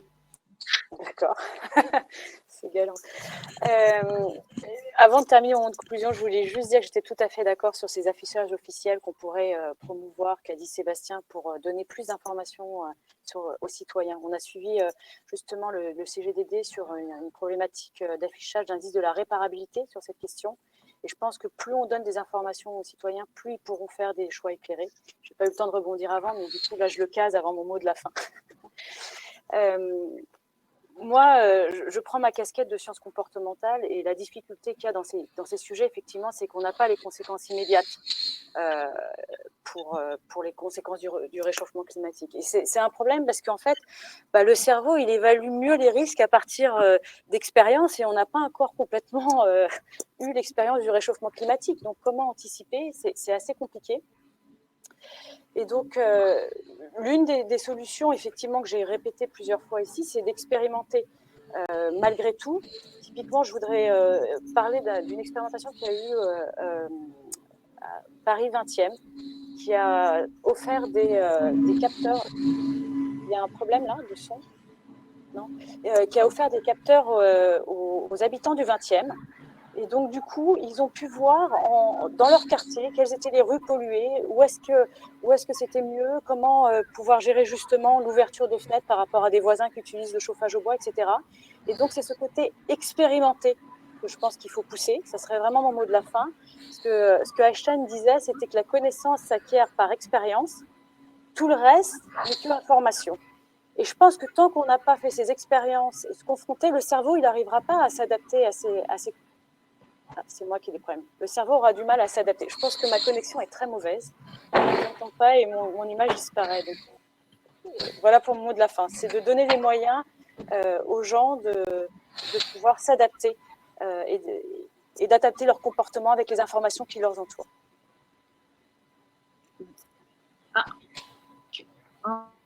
Gwenaëlle, tu veux peut-être rebondir sur la slide que nous avons affichée? Alors, je vais rebondir effectivement. Je pense que pour mon mot de la fin, je dirais que on est tous enclins à vouloir transformer nos administrations, nos services publics, et on veut être des acteurs engagés. Et en fait, on est tous acteurs, même si on a des grandes politiques publiques qui peuvent parfois nous paraître un peu descendantes. On est aussi force de proposition et on a cet enjeu d'intégrer cette manière de prendre les enjeux de notre société dans nos décisions, dans les projets qu'on porte, et on peut être des acteurs engagés. Et je crois que cette transformation publique durable, c'est nous qui l'incarnons, quelles que soient nos responsabilités, quel que soit notre rôle, nos missions. Et c'est ça, à mon avis, le plus important que l'on doit garder en tête, car autrement, en fait, cette transformation, elle sera un peu cosmétique. Donc, pour qu'elle soit en profondeur, elle doit être incarnée par l'ensemble des agents publics et donc par nous-mêmes qui sommes participants à ce webinaire. Et nous, on vous propose 2 éléments. Le premier, c'est qu'on a cette plateforme d'échange, donc Osmose, qui peut être un lieu pour s'outiller, pour réfléchir et pour débattre. Donc, on vous propose, pour ceux qui le souhaitent, s'inscrire, donc de nous envoyer un petit mail à service.public.écoresponsables@développement-durable.gouv.fr. Donc, ça, c'est pour ceux qui sont intéressés à continuer à participer à la démarche collective et la communauté. Et on vous signale aussi une fresque du climat, le jeudi 26 novembre, qu'on fait en partenariat avec la DITP, pour justement vous donner des clés de compréhension. C'est pour les néophytes comme pour les spécialistes du changement climatique. C'est un exercice d'intelligence collective et qui permet aussi de mieux être en capacité d'intégrer ces enjeux dans ces démarches, quelles qu'elles soient. Donc, on espère vous retrouver à bientôt pour d'autres éléments de mobilisation et découvrir vos initiatives que vous porterez dans vos structures. Et Sébastien. Merci. Ouais, vraiment merci beaucoup. Je peux vous inviter en tant que président de l'ARCEP à rejoindre notre plateforme pour un numérique soutenable. Et puis à titre personnel, vis-à-vis du livre Un avenir pour le service public, j'ai mis sur Twitter, là je vous ai mis un petit tableau qui montre différents éléments de mythologie entre l'État tel qu'il est aujourd'hui et l'État tel qu'il faudrait le construire. Moi, je pense qu'à la fois, je vais vous envoyer un message d'espoir en disant un autre État est possible, dans lequel, comme le dit Gwenaël, on remet le sens, on remet les agents publics au cœur de la machine. Maintenant, il ne faut pas sous-estimer effectivement les changements culturels, et je pense que les membres de cette communauté peuvent jouer un rôle vraiment très actif pour enclencher la bascule. Voilà. Merci à tous. Merci beaucoup. Et là, vous m'offrez vraiment une transition parfaite parce que l'expérimentation, l'encapacitation, le sens et la mythologie, c'est exactement les sujets qu'on va discuter la semaine prochaine lors de notre tout dernier rendez-vous des Mardis de l'innovation, où on va justement se pencher sur les nouveaux imaginaires de l'action publique et comment les renouveler. Et pour ça, on accueillera notamment Katie Stewart, qui est une écrivaine de science-fiction et la présidente de la Plurality University, qui va nous donner des astuces pour faire ça. Merci beaucoup à tous, à toutes de votre participation, comme d'habitude, hyper active sur le chat. Et donc, comme promis, le replay, toutes les ressources partagées, tous les liens partagés dans le chat seront à retrouver sur modernisation.gouv.fr. À mardi prochain et très bonne continuation du mois de l'innovation publique. Bonne journée. Merci. Au revoir. Merci. Ciao, ciao.